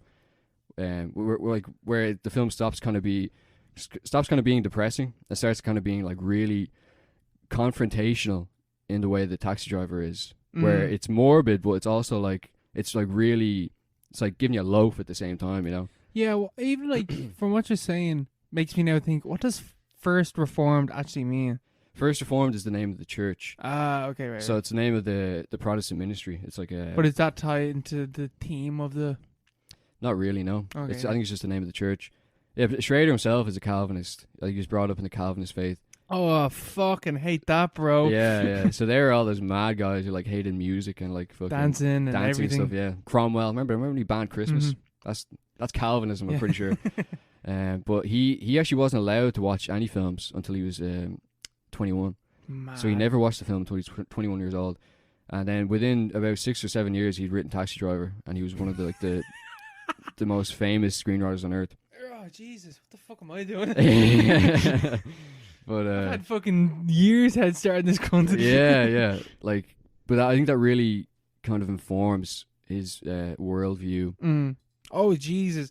Now that you said that he was a Calvinist, that makes so much sense why his films are like that. I think he still is. I don't think he's like. I think he's left the church, or he's not practicing, but he's still like he considers himself a spiritual Calvinist or something like that.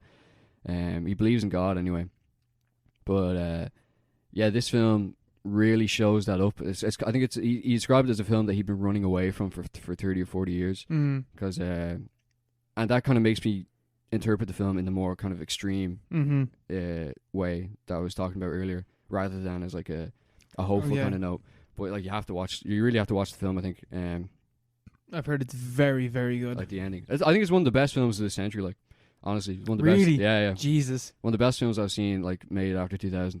Like very but insanely good. I've heard a lot of people say that as well. So It's insanely good. yeah. Ethan Hawke is incredible.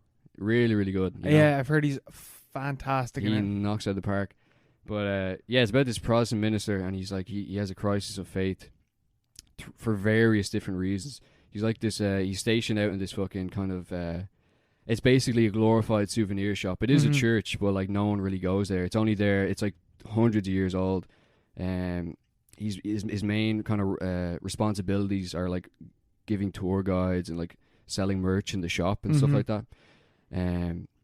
It's just kind of like a historical piece, which is I think a kind of a metaphor for the church in general, the institutions of the church, how they're not really like the actual practice of spirituality or of like community and stuff like that isn't really done in churches anymore. Yeah, it isn't really the thing that churches are there for anymore. It's just kind of as like a reminder of what was there, you know, and they just sell Especially goods in out of Ireland. it. yeah, in Ireland, a lot of places. And he has a crisis when this guy, one of his what would you call it, his constituents, like one of the people in his church, her name is sheep. Yeah, one of the sheeple who attends his scam service every Sunday. Her name is Mary, played by Amanda Seyfried. Yes. And she is also really good in this. She's not as good as Ethan Hawke, but she's quite good. And her husband is having like a real bad time. He's all fucked up. Mary is pregnant, and he's this radical. The husband is this radical environmentalist, this radical activist, who is basically having some kind of mental breakdown because he's a complete fatalist. Yeah. He's an antinatalist in like the vein of Rust Cole, True Detective kind of thing. Yeah. It's like I can't bring a child into this world. That's where my family were like, can we please? We were like 20 minutes into their conversation, and my mom and dad were like, can we please turn this off? yeah. It's so heavy. It's so depressing. Because he's like there's a lot of truth to what he's saying. Oh, that's the problem. Yeah, like a lot of what he says is completely like you can understand why you would think that. And he's like, I don't want to bring a child into this world where like all these horrible things are happening. Because he's like thinking in terms of the environment and like things will be underwater, like famine, drought, war, refugees, all that stuff. He's like, 33. Ethan Hawke's like, what? It's like 33. That's how old my child would be in 2050. They'd be in the middle of this storm, basically. Like what's about to happen. I think that's a little reference to because this is a very Christian film, so 33 is a really important number in age anyway in Christianity. Jesus was 33. Oh, was he? That kind of thing. Oh, yeah. okay. So, but good thing that you watched a religious film over the weekend. What? Oh yeah. This is my Easter theme. Yeah, that's why I watched it.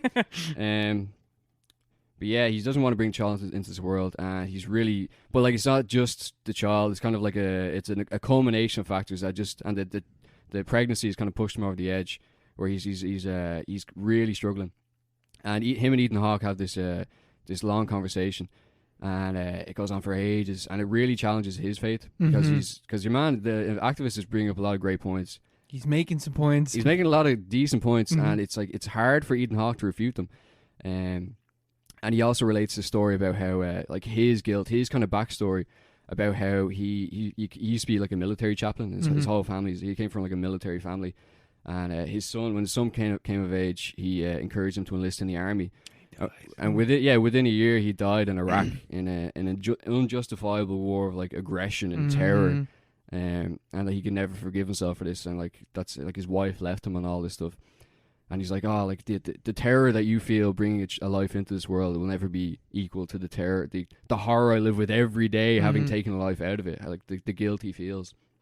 So that's like heavy stuff. That's in the first half an hour. So you're like, I was like, this is so like draining to watch. And it's like 1-for-1 aspect ratio. It's it feels claustrophobic. Like you're really in there with those characters. Yeah. It's like it's really narrow aspect ratio. Because it's just really focusing on the characters. I think Schrader gave that reason. You get more of the actor in the shot when you have like a more when that's all you can see. a more boxy kind of aspect ratio, and it draws on all the same kind of transcendental kind of stylistic motifs that we've been talking about before as well. It's like very slow, steady camera movements. There's not a lot of like kind of activity happening from scene to scene. It's very, very deliberate, kind of dream-like quality to it. Yeah. But yeah, then there's a horrible scene where the husband basically commits suicide, and that's like the inciting incident. That's where things kind of start to develop. Yeah. Or get worse. They got a lot worse. It gets even more depressing because your man, the husband, tries to meet up with the pastor, and he's like, "Oh, meet me at this trail or whatever." And Ethan Hawke arrives at the trail, and your man's blowing his head off and just like shot himself. And he has this thing where he wants his ashes scattered at this toxic waste dump as like kind of like a revenge, like a shake of the fist at the man. And all the while, Ethan Hawke is like an alcoholic. Yeah. Who's like obviously hugely guilted by what happened to his son and his breakup of his marriage. He's very isolated. You also have the voyeuristic voiceover because the film starts. The framing device is a diary that he's writing, and he says he's going to write this diary for 12 months, and then he'll burn it, rip it up. The implication is that he doesn't intend to live that long because he has it's not confirmed, but he has some kind of stomach cancer or something like that, something seriously wrong with his stomach, and he's dying of something. So it's everything. The story is kind of explained, or the gaps are filled in through this voiceover that Ethan Hawke is kind of expounding through every scene, in between the scenes and stuff like that. So yeah, Ethan Hawke's having a real bad time, and he's an alcoholic and he's really struggling, and not having a good time. Not having a good time. But there's this scene where he's like developed a relationship with Mary, Amanda Seyfried's character, and they're clearing out the husband's stuff, and they find a box, and they open the box, and there is this jacket which is full of plastic explosives and dynamite. Oh shit. Did you get to that point? No. Yeah. So that's where the film kind of starts like moving quite a bit quicker. I won't spoil the film, but like there's like that's sort of, it stops being extremely depressing. There is more of like a gut punch kind of element to it for the latter half of the film. And he is, from that point on, he's in the middle of a crisis, so he's at a vulnerable point in terms of his faith, and now he's trying to grapple with the morality of what this guy who died, what he was trying to do. He seemed like a really good guy. He seemed like a nice guy. He seemed like he had good intentions, but like at the same time, he's like he can be a terrorist. He seemed to intend to blow himself up and kill people, in the name of his cause. Of his cause, yeah. There's this whole kind of discourse about despair and hope.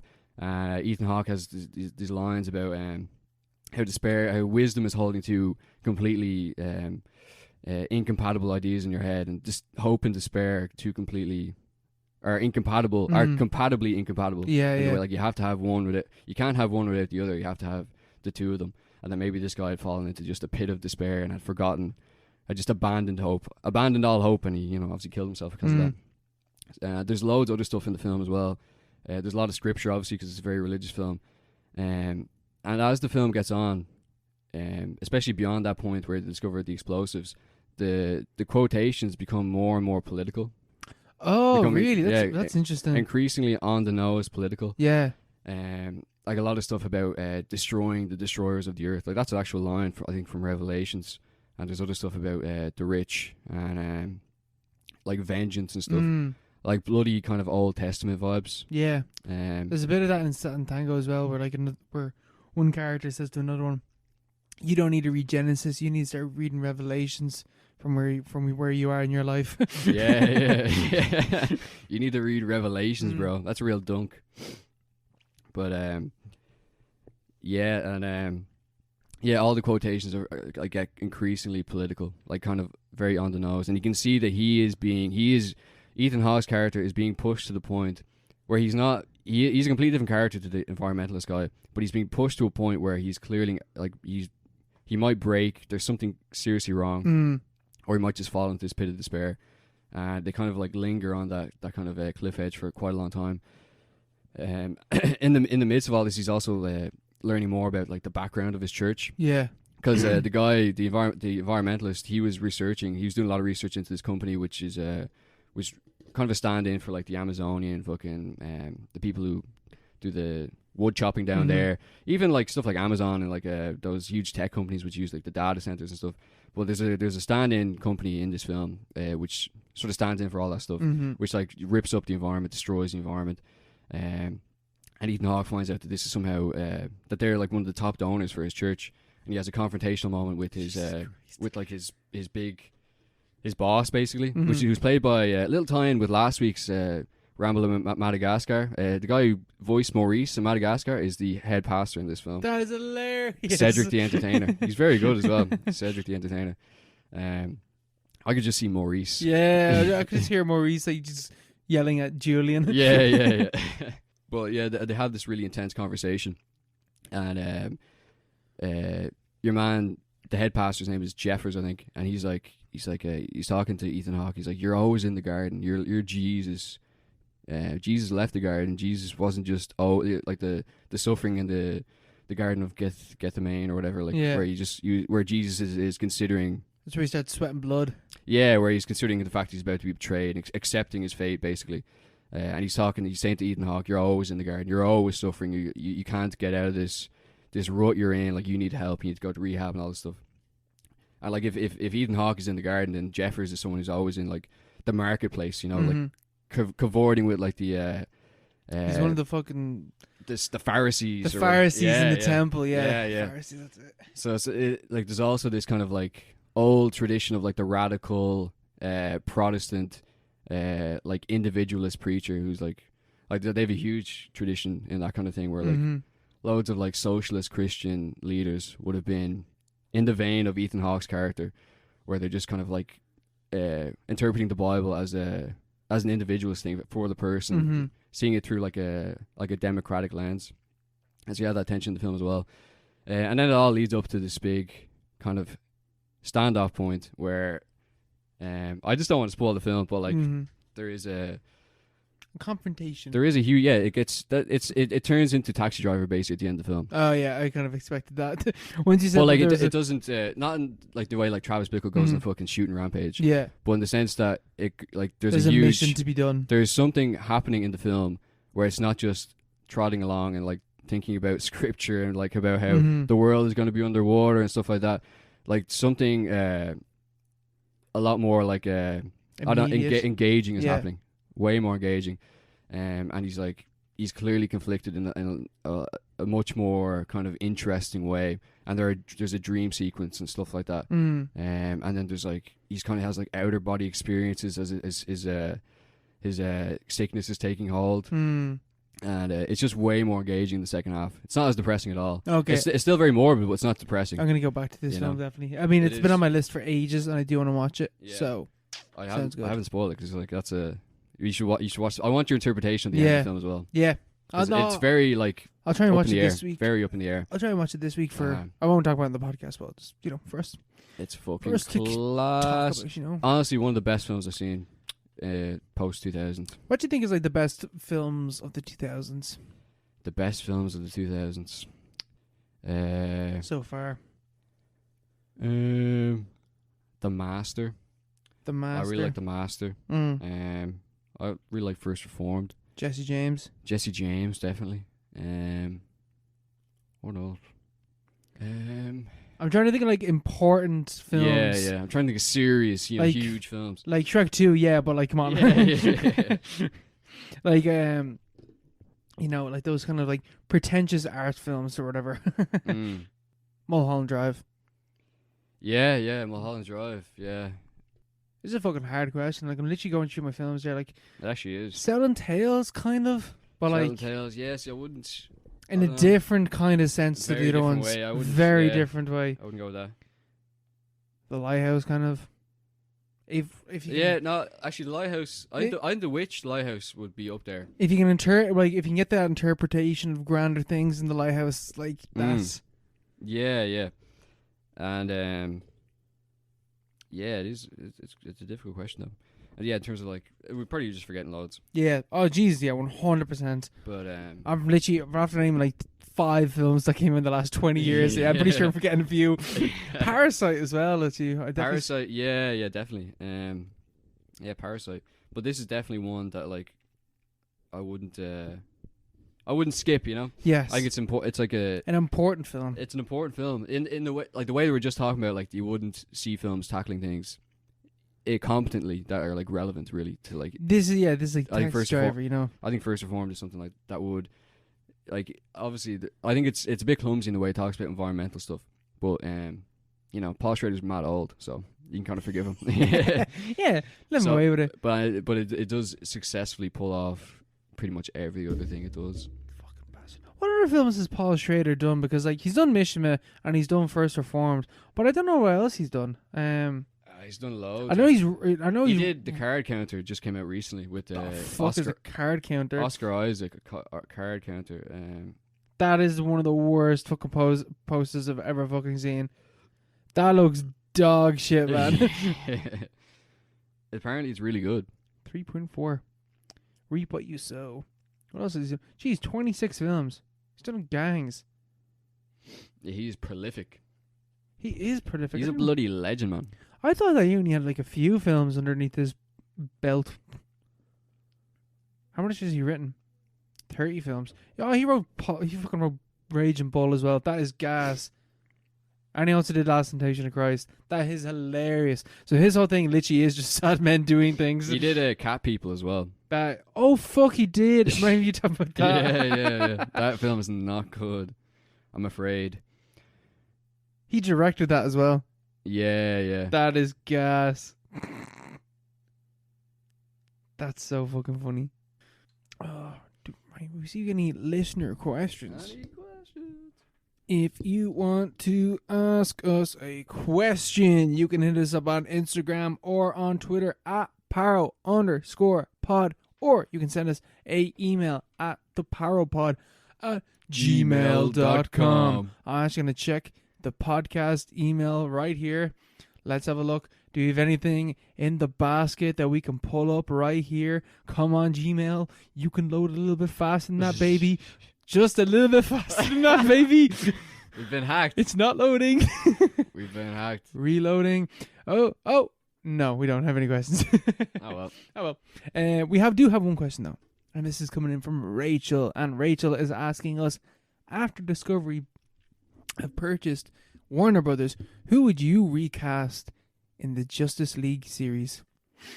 First off, what is your thoughts on Discovery buying Warner Brothers? Doesn't make any sense. I did not know though Discovery were that big. $10.5 billion in revenue last year. That doesn't make. Where's that coming from? Oh, wow, how much did they buy? Deadliest Catch is not worth that much.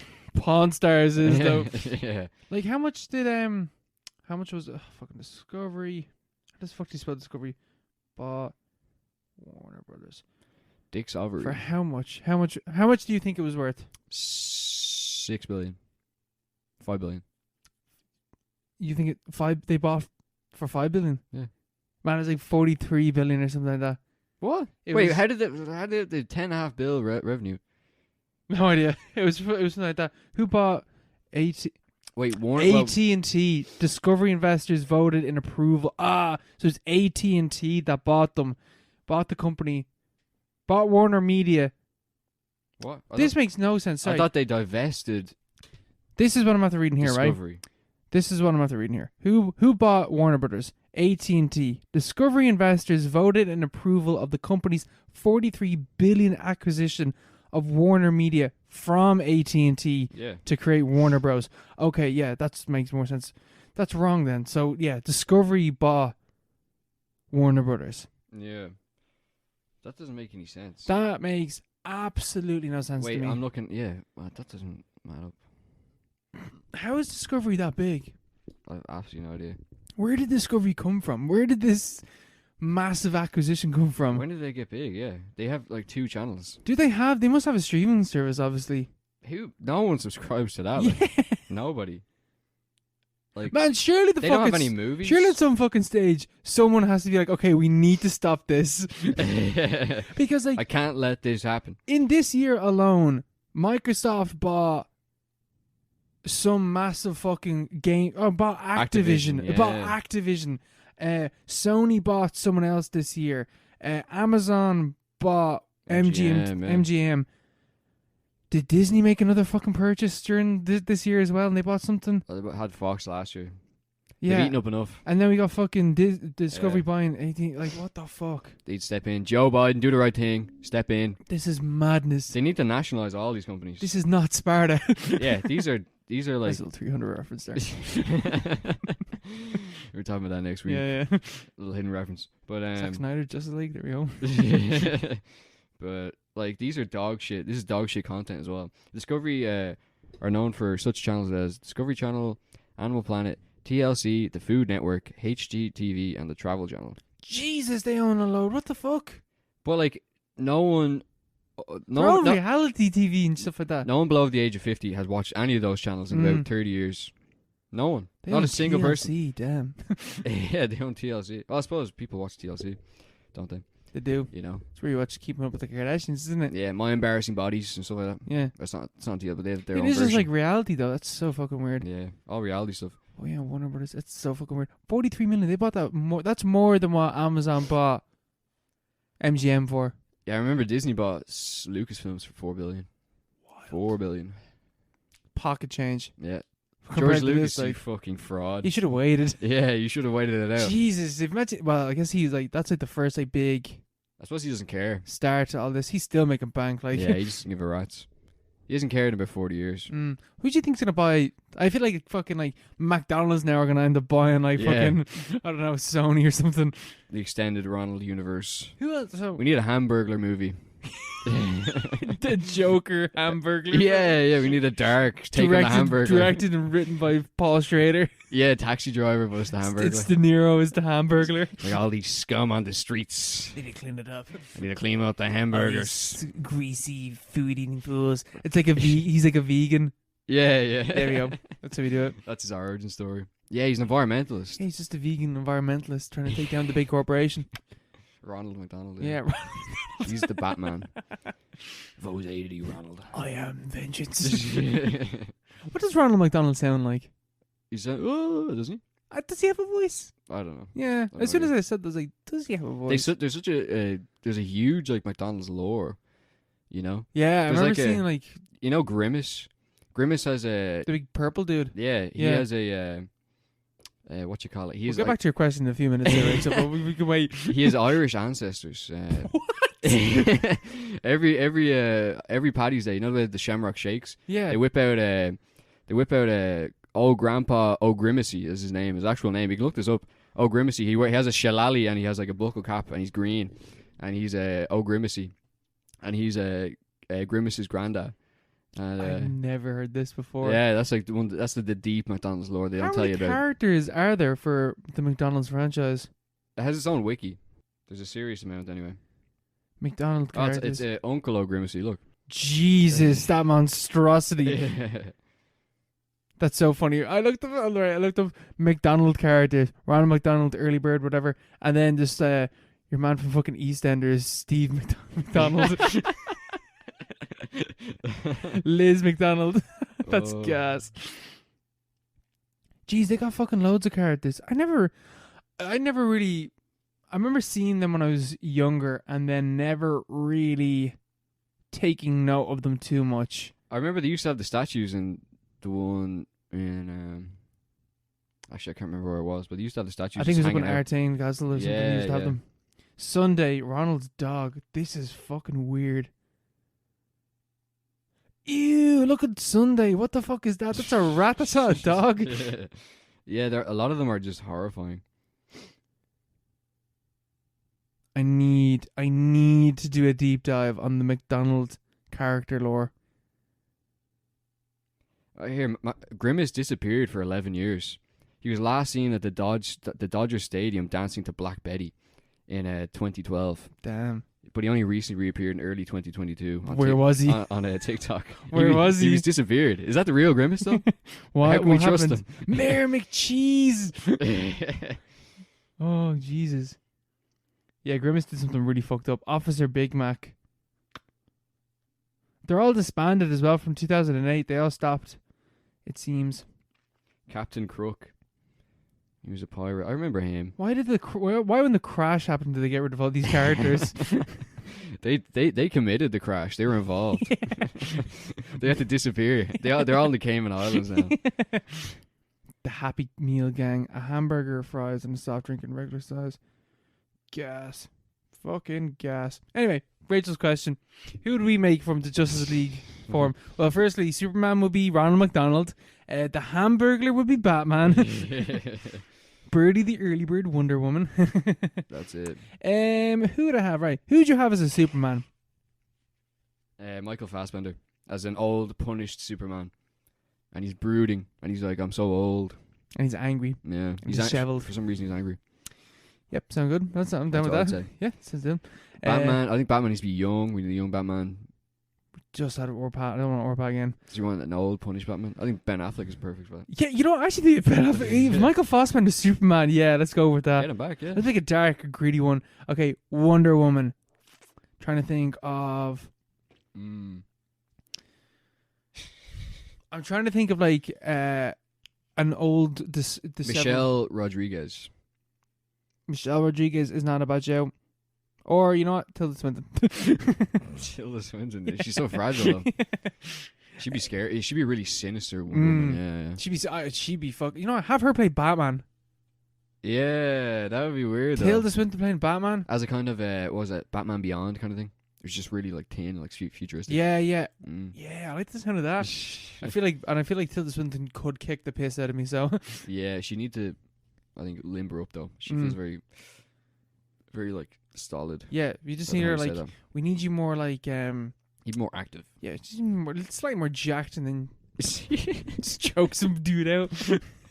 She should be slightly more jacked. Just imagine a jacked Tilda Swinton. I think I'd fucking die if I saw that. Like, I'd just melt. Yeah, that'd be so scary. Yeah, it'd be like she doesn't have to wear the costume. It's just like in the opening scene of the Batman, where it's just like lurking in the shadows. Yeah, it's just Tilda Swinton steps out, and they're like, "Oh shit." Yeah, like imagine if Tilda Swinton had really big biceps. I think I'm like, if she's built, I'd start tapping immediately. I'm like, I'm not getting involved with you. I submit. I won't do it again. I surrender. Okay. Well, yeah. Wonder Woman, Michelle Rodriguez. Yeah. Why not? Or I'm trying to say someone that's not in the MCU. Because that's an important caveat. So you actually can't use Michael Fassbender because he's in the MCU now. He's not really though. X-Men is in the MCU. His X-Men. Well, no, actually, his one isn't because he's the younger. He hasn't been in it. Yeah, so he's the younger version, so he's okay. I was gonna say. Wait, has Ian McKellen been in the MCU? He will be. Oh, no.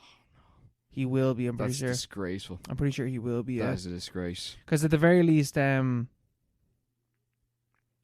Patrick Stewart is in the new multiverse film. What the fuck is it called? That's pathetic.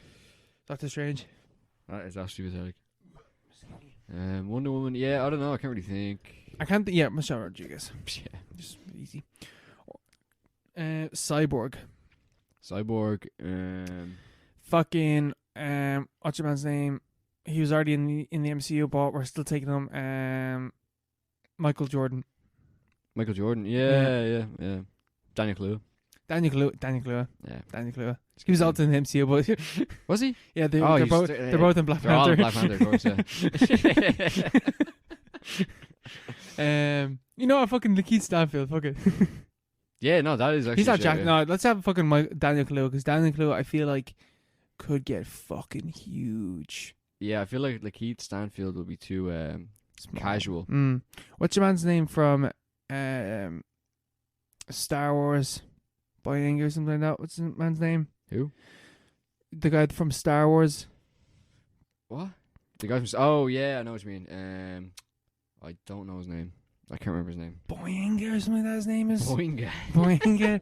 It is something like that. Oh, yeah, Boyega, yeah. Boyega, yeah. Something Boyega, but yeah, him. Flash. Tilda Swinton is Flash, that makes sense. Yeah. Tilda Swinton is Flash, yeah. Nimble. I feel like she can run. She's like 60 years old.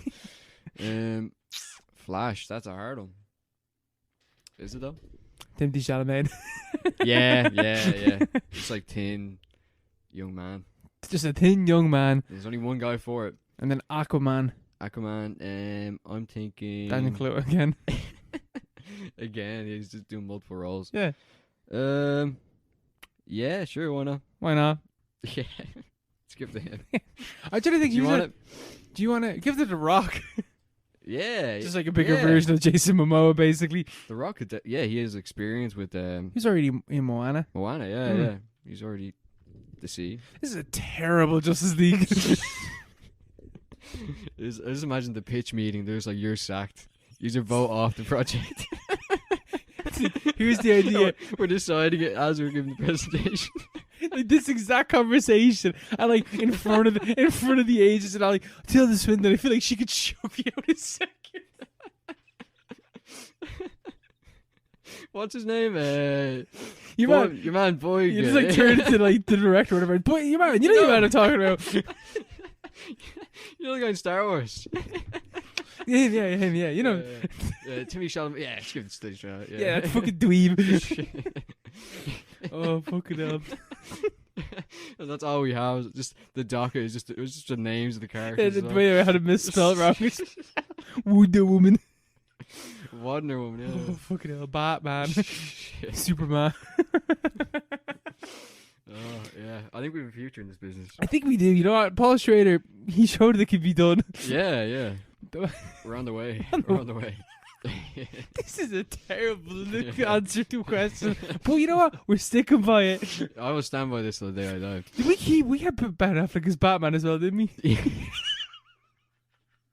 We just took that executive decision. I know you want to revamp, but we're keeping him. Yeah, we're going to go back to Ben Affleck. No, we haven't asked him, but we're pretty sure he'd take it again. He seems like he's not doing much. Get Michael Keaton on the phone, see what he's up to. Fucking hell. It's good though. Good list. Good list. I'd watch it. I'd take it. It would bomb, but it'd be interesting. It's got The Rock on it where it's going to sell. Yeah, we squeezed him in at the end. And for the box office, The Rock. Sold. Fucking hell. Will we leave it at that? We'll leave it there this week. It was your recommended film. Yeah, we're going to watch Paprika next week. Yes. And by Satoshi Kon. We're also probably watching Inception as well. Oh, yeah. We can make that Oh, shit, yeah. I already watched Inception recently enough. Yeah, not will I. Yeah, fuck that. We haven't seen Inception. I could recite that film off the back of my hand. Like. Yeah. It'll be alright. It'll be good, though. It'll be good. It'll be good. We'll see you all next week. Alright, see you guys. Bye. Bye.